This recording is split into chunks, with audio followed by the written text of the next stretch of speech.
Hello, everyone. Thanks for joining me for today's webinar. My name is Dylan Fisher. I'm one of the regional sales managers here at McCormick Systems. Today, I'm taking you through the electrical estimating and takeoff software. We offer an all-in-one solution. So we do the estimating, takeoff, we handle change orders as well, all in one program.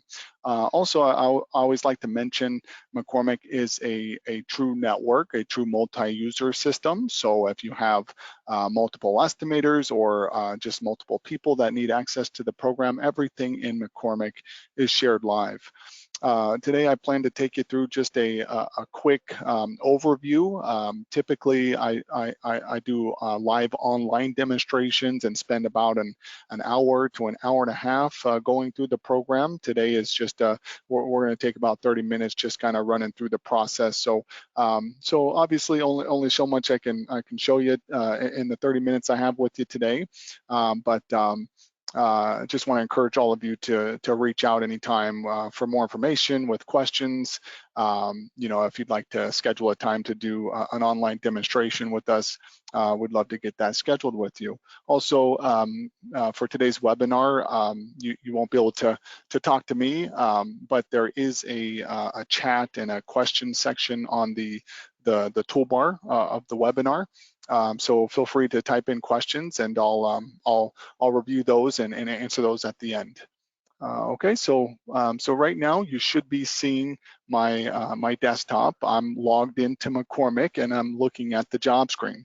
This is the first screen we see when we log into McCormick. And simply put, this is our digital filing cabinet, our dashboard.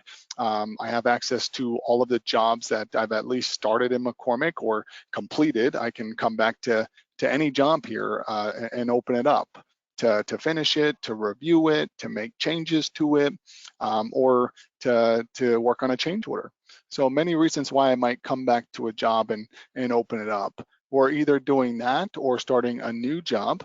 I'm going to take you, I'm going to open up a job that's in process. It's got a bit of a start to it. So we're going to use this 149 West Boston job here.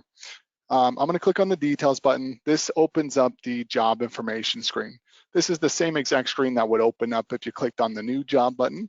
On a new job, it'd be blank, so you'd want to name it at the very least. That's all that's required here, but we do give you the option to add contact information, phone numbers, emails, addresses, all of this information here.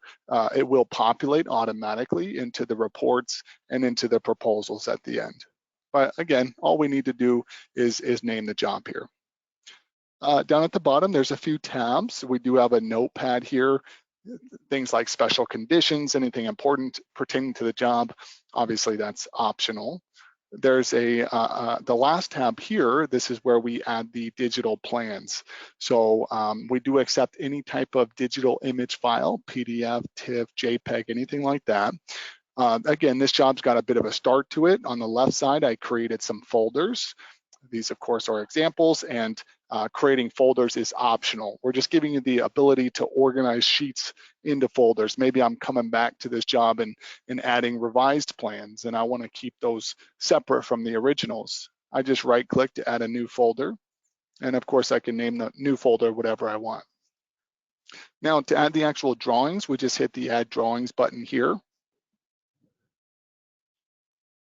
That opens up our computer storage. So I just need to find the plans on my computer, on my network, wherever I happen to have them stored. I can select a single file here or several files and hit open. McCormick will bring the plans into this preview mode. Really, the main purpose for this is oftentimes you'll receive a single file, and it's a combined set of prints. And maybe you just need the electrical sheets. So so this is going to automatically separate the file into individual sheets, and then we can preview them. We can zoom in and just choose the ones we want here. So if I just wanted these 3 sheets here, I could use the import selected option, and I'd be leaving the rest behind. Otherwise, there is an import all option. I'll go ahead and use that. That's going to bring them all in. And these drawings are now attached to this job folder in McCormick forever unless I delete the job from McCormick. But the point is they're copied into the job folder. Even if I delete the plans from my computer or from wherever I pulled them from, they'll always be here in McCormick attached to this job. There are no data limitations in McCormick, no limit on how many jobs you can create and manage at one time, no limit on how many drawings you can attach to each of these jobs. Again, we accept any type of image file. We do recognize the file names, the formatting, thumbnails. Of course, you have the ability to make changes in McCormick after the fact. I can rename sheets. I can even color code them. I can move them to different folders. We've got all those abilities here. But that is it for the first step of McCormick. So we worked through this 5-step process, and that is step 1, jobs. Name the job, type in details if you want to, and add plans. Okay, so the next step in McCormick is what we call labels. We call it labels because all we're doing here is labeling. Now, each label here in the first column represents a separate price. In this example job, I've got a base bid and I'm providing an option, an alternate price, a separate price from the base bid. As an example, I've come back to do a few change orders. Maybe I'm coming back to work on change order 5. It all starts here with the label. So each label here will work through the rest of the 5-step process the same way. We're going to end up with each one of these in the bid summary. So the ability to create and manage multiple prices in McCormick and the ability to come back and handle the change orders, that's something very easy to do here in McCormick. Again, all of these price breakdowns, all of these change orders, they're all inside of one job folder in McCormick. Now, beyond that, these are the breakouts that I want for the job to better, to manage the bid better, to manage the job better when I win it. This is an example in this job I'm working on. There's 3 offices. So I want to see, I want to see each office separate. I want to see a material list for each office. I want to know how many man hours I have in each office. I want to see the warehouse by itself. I broke the areas further down in the systems here. So not only can I see a breakdown on each system, I can look at power by itself, lighting by itself, but I can see each system separate within each area. I can look at, the lighting in the warehouse, the fire alarm for office A. So that's the purpose. We're breaking the job down into pieces. So later on we can look at, look at sections, sections of the job to again, for better bid management, better job management. So that's it for labels. Takeoff is where we're going next, step 3. The first thing I like to point out here in Takeoff are the labels. We just talked about them in step 2, and we added a couple. They're now at the top of the Takeoff screen as a drop-down. So the labels shown at the top, that's what we call the active label set. So the active label set is base bid, office A, power. Down here at the bottom, we call this the audit trail. The audit trail is specific to the labels shown at the top. It's like our receipt in Takeoff. It just records everything we do. So so there's material in here. This is Takeoff I've already done for office A power. I'm going to switch to a different area. I'm going to start working on office B now. You'll see I have a different audit trail here. So again, the audit trail is specific to the labels shown at the top. On a basic level, my job here in Takeoff is to get the material into this audit trail. And this is where we're going to find, this is where we're going to select the material. There's an items database and there's an assemblies database. So these first 2 tabs at the bottom just toggle between the 2. I'm going to start in the items database. To find an item in this big list of somewhere around 50,000 electrical parts, we cover residential, commercial, industrial, heavy industrial, low voltage, special systems. There's even high voltage in here. We'll really cover all the bases. So to find something in this big list of around 50,000 parts, we're going to use this menu here. So the sole purpose of this window is to drive the database. We start with a general category here in the first column. As we work through the columns, it narrows down the search. I want wire, I want copper, I want stranded, I want THHN. So as soon as I select the last option here in the menu, you'll see that takes me to that section of the database. I'm going to choose the number 12 wire. So all I'm doing is clicking on the part turns blue, showing that it's active. It's ready to be taken off. Now, of course, I have plans added to the job. I can open those up and start marking them, marking the digital plans on screen, but I'm going to hold off on that for just a moment. I do want to show you an example of manual entry takeoff. So if for some reason you didn't have a digital plan, maybe you did a job walk and and figured out what you needed in terms of material that way, or you just came up with the material quantities some other way outside of digital plan. You could always punch numbers into the system. We call that manual entry takeoff. So all I did was type in 100 for the quantity, and I hit enter on my keyboard. So again, that's basic manual entry takeoff. Select the part, type in a quantity, and hit enter. Now, while I'm on the item, I like to review an item here and talk about the information built in. This is really the meat and potatoes behind an estimating program. Built into every part, we have material pricing and labor hours. We actually start you with 4 levels of material cost, and we give you 6 levels of labor. These 3 levels here come from McCormick: bid, labor, change order 1, and change order 2. And then we have the 3 levels of NECA built in as well. On the material pricing side, we can manage material pricing in McCormick any way that's available. It really is up to you. Again, we start you with 4 levels of price, and then we work with pricing services. Pricing services can automatically update the database with average market pricing, plus they can connect you directly with your suppliers. So on a job-to-job basis, you can get a live supplier price update on your material list with the click of a button. There's other ways to do it. We can, we can upload supplier pricing into the system off of a common Excel file, and then within the system itself, I can come in and make any changes I want. I can, in the next step, I'm going to have a complete material list. I can spot check pricing there, job to job, and or send that list out to my suppliers. Now, we're not picking anything here in Takeoff in terms of a price or a labor. This is built into the parts. Right now, I'm just accounting for material. I'm getting material into the audit trail. In the next step, just looking ahead for a moment, after I'm done doing Takeoff, I'm going to extension, and I'm extending my Takeoff by one of these built-in price and labor levels. So in the next step, I can choose any combination I want. Okay, we also have things like cost codes built in. This is like automatic material grouping. Oftentimes cost codes are used for project management. It's automatic material grouping. Things like branch rough, feeder rough, branch wire, feeder wire, trim devices, plates. We're gonna give you those types of breakouts automatically. All right, so now I'm switching to the assemblies database. I'm going to do most of my Takeoff by assembly, if not all. It's the same process to navigate the assemblies database. We're going to start with the general category here. We're going to work through the columns.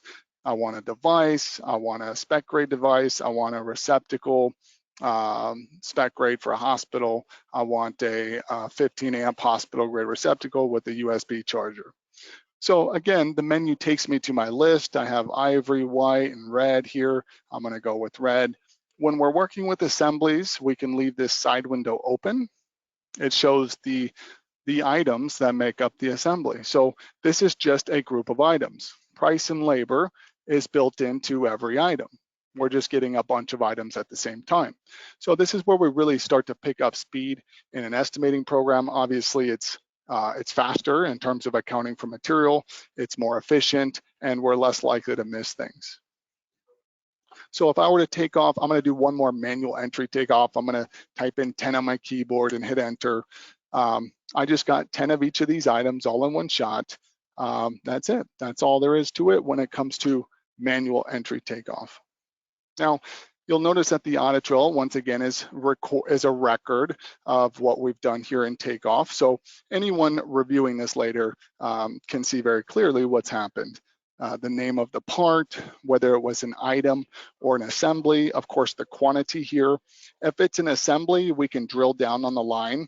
This is kind of cool. It shows you the same view as when you selected it. When I selected it here from the database and took it off, it also shows the total quantity of each item based on the quantity taken off. We also track the user. We date and timestamp every piece of takeoff.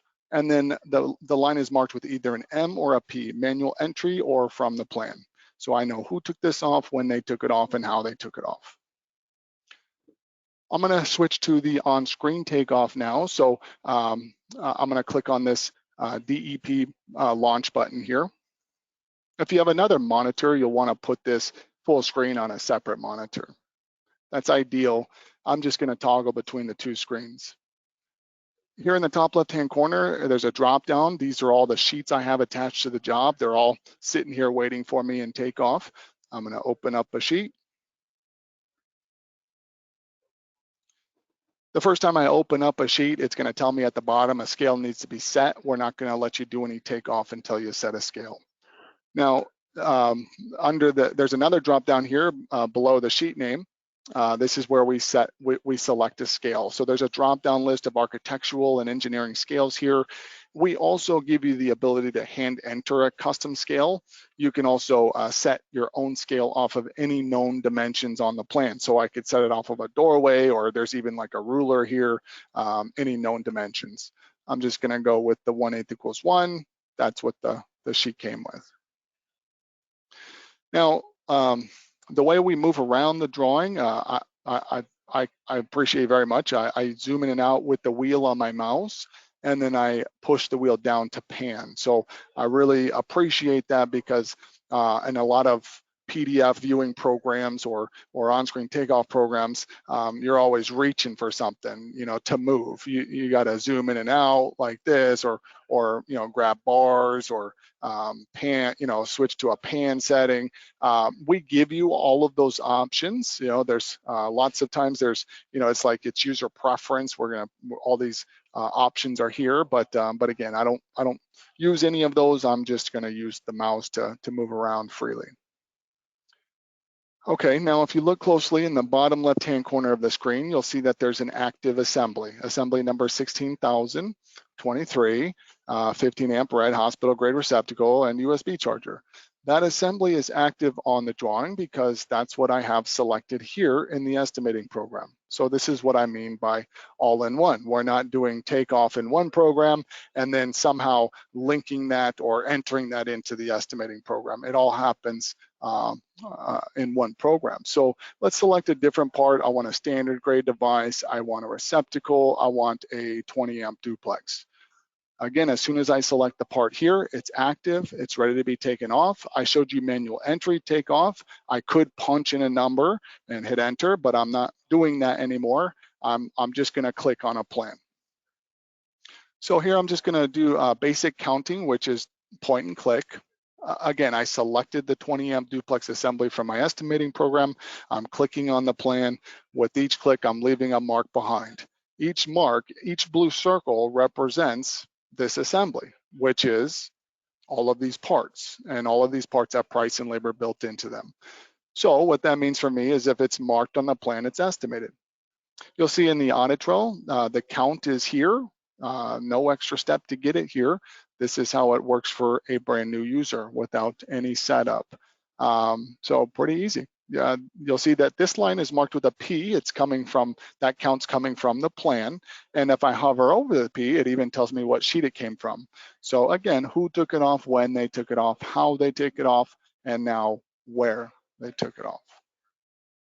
So even if I'm coming back to this later to finish the job, even if I'm referring this for, again, that's the purpose of the audit trail, is to see, what's been accounted for by who, where, how. Now I'm going to switch to linear takeoff. So that's basic counting on screen. Again, it's really just point and click.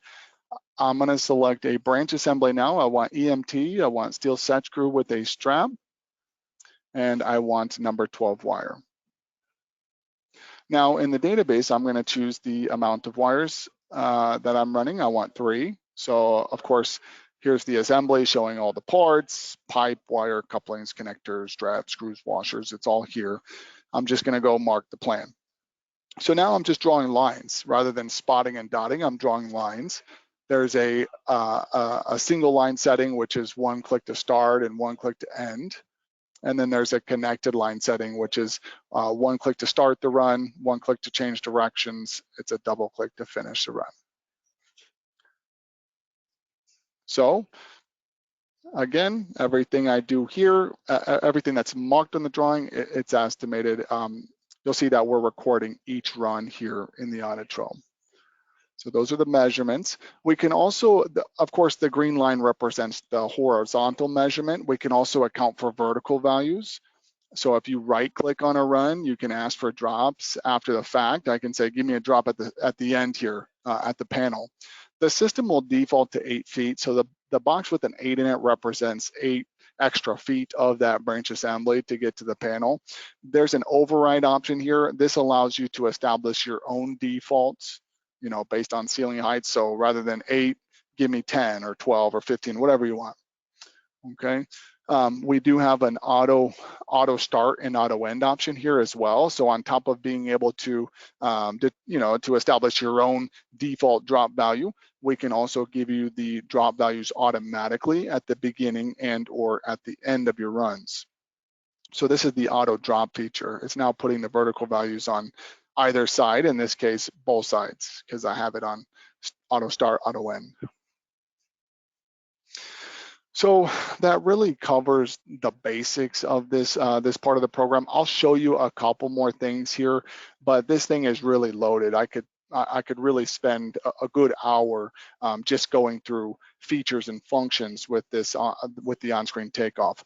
We have a ton of automated features like auto count. So rather than, you know, if I have a bunch of the same outlets or fixtures, we can tell the program to find them for us. We have a feature, a patented feature, a McCormick exclusive feature called auto home runs. Very cool. I can establish an endpoint and then just go and point and click on the starting points. McCormick will draw the home runs for me. We got some really neat shortcuts here on the side in terms of getting to the material quickly. So again, lots of features and functions that I simply don't have time to show you on today's webinar. But again, you know, let us do an online demonstration with you and we'll go through all of them.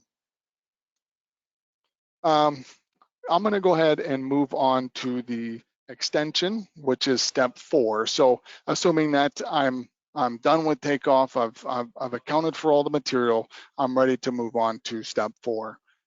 Extension is a result of what we did in takeoff. So we're going to spit out an itemized material list. This is every single piece of material we need for the job, down to the wire nuts, screws, and washers. So it's a complete list of material. Here's the quantity. The columns that are highlighted, they're highlighted to show what we're extending by. So I'm extending by price 1 and bid labor, best price, best labor. Of course, we're showing you the extended amounts here. So quantity times price 1 gives me extended price. This is the total material cost at the top, and then totals for each line item. Quantity times bid labor gives me bid labor extension. So this is the total hours, 823 man hours, and then here's the totals for each line item. Now, this is what my system defaults to, price 1 and bid labor. If I want, remember there's multiple levels of price and labor built in. If I want a different combination of price and labor, I can choose that here from the drop-down list. Okay, there's also reports like this. This is just a material list only. We have assembly reports, unit price reports. There's a lot of different reports to choose from here. I should mention that all of these reports are printable and exportable with just a couple clicks here. Same with the drawings. When we were doing the on-screen takeoff, those are also printable and exportable. You know, if you want to send that to people doing the work in the field or to a customer, just a couple clicks to get it out. Here in extension, this is an opportunity to review everything, make sure everything looks good. We also have an ability to make changes here. I might spot check some prices here. Any changes I make on this report, they turn bold, showing I addressed it, and then it recalculates based on that change. Once again, lots of reporting options here. I can look at cost code breakdowns. I can look at cost code totals. I can look at my label breakdowns, my system breakdowns, my area breakdowns, my system breakdowns within my areas. I can look at cost code breakdowns within my area, within my areas. There's a lot of detail we can provide you here. Again, just a quick overview. I'm ready to move on to the next step now. So everything looks good here in extension. I'm happy. I'm moving on to the fifth and final step, the bid summary. So I'm just hitting send a summary here, and now the material cost and the hours are waiting for me in the bid summary. So here it is, step 5. This is what I sent here. I sent the base bid, I sent the material cost, I sent the hours. And now we're focused on what we call the top sheet. These are all of the job costs by category. There's a folder for each one of these categories down at the bottom. And as we work through the folders and address each one, it's going to update the top sheet with the total automatically. All right, so I'm going to the labor tab next. This is where I'm going to assign my rates to the hours. This is my example list of rates here on the left side. Obviously, you would have your list of rates sitting here. You can get as detailed as you want. You can set up different groups, different lists of rates. Obviously, you can set up as many classes within each group as you want. We can even set up burden, create burden levels, assign different burden levels to different rates. Again, you can get as detailed as you want. You can also keep it as simple as you want. Some people might just add an average rate to all of the hours. In my example, I'm going to pick 3 different rates: foreman rate, journeyman rate, and apprentice rate. So I'm just picking from my list on the left, pushing them to the right, and now I can assign hours to each rate here. I can also assign a percentage of the hours here. I'll just do that: 25% to the foreman rate, 50% to the journeyman rate, and 25% to the apprentice rate. Here's the total labor cost for each rate and the hours assigned to it. Bottom right, that's the total labor cost for the job. That's going to show up here on the top sheet. All right, so the next tab is, well, in fact, the rest of the tabs are really just punch-ins. There's a tab here to insert quoted material dollars as a lump sum. So I got my fixture quote back. It's $5,500 total. I'm just going to enter that here as a lump sum. Of course, these are just examples. You can always add to the list. There's another folder here for subcontractor expenses. Once again, these are just examples. You can add to the list. I'm subbing out my core drills. It's $1,200 for that. DJE, that's direct job expenses. I'm going to account for permits and fees here, fuel, anything like that, hotels, per diem, temporary power, anything like that. The next tab is equipment cost. I'm renting a lift. I need let's just say my weekly rate is $350. I need it for 3 weeks. So of course we can punch in lump sums here. We can also use the multiplier field if we're dealing with like a weekly or daily or monthly rate. There's a folder here showing my bond table. This is my example bond table. Back on the top sheet, there's a checkbox to use it. McCormick will figure out the bond for me based on my table here. The last folder is the tax folder. I've got my tax rate here. Obviously, you would have your tax rate here. Going back to the top sheet, I've got all my expenses covered. So these are all of my job costs by category. And then it's all totaled up on the right. So here's the raw cost, here's the tax, and then here's the raw cost with tax. Essentially, this is what I'm paying to do the job. Overhead and profit are at 0.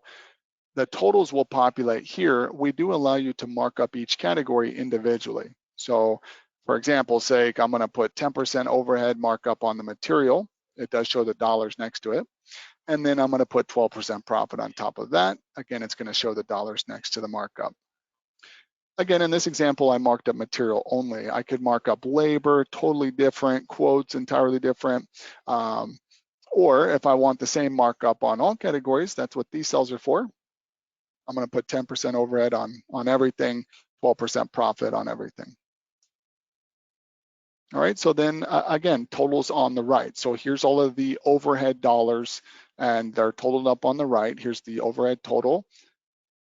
Here's the profit total. Here's the total return in dollars. Here's the total return percent. Here's the price. Bonds at 0. This is my sell price without bond. Now, if I want to use my bond table, there's just a checkbox here. Again, we'll figure out the bond for you and add it to the sell price. So that's the sell price with bond. From here, there's just one more thing I want to show you before we wrap up the webinar today, and that is the automatic proposal. Pretty neat. We go from plan to proposal, all in one program here. I'm just going to show you a sample template here. You can create as many proposal templates as you like. I have 6 examples. You could have 20 if you needed that. Most people just need a few. But here's my example. These proposals can really look however you want them to look in terms of layout, design, logos, verbiage. Truly, these can look however you want them to look, fully customizable. Now, job to job, you're just picking the template you want, you're hitting merge, and then you're choosing the price or prices that you want to pull into it. I'm pulling in the base bid. When I hit OK, all of the fields populate. So there you have it. Job name, addresses, customer details. There's the sell price there for the 149 West Boston job. So of course I can still add to this. I can type in specials, inclusions, exclusions before I save it or print it, whatever I need to do with it. So that is the 5-step process. Again, plan to proposal. Once again, that's a brief overview. Just try to touch on a little bit of each step.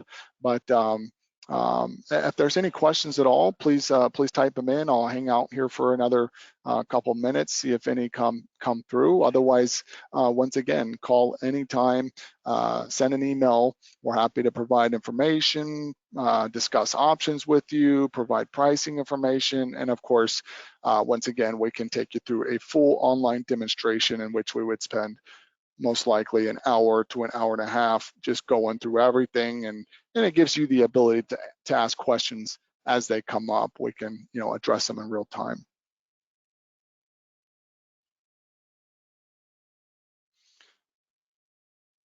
All right, well, I'm not seeing any questions come through here, so I'm going to end the webinar. I really hope to hear from you all soon. You should all have our contact information. Phone number for McCormick is 800-444-4890. Again, my name is Dylan Fisher. I'm one of the regional sales managers here, so hope to hear from you soon.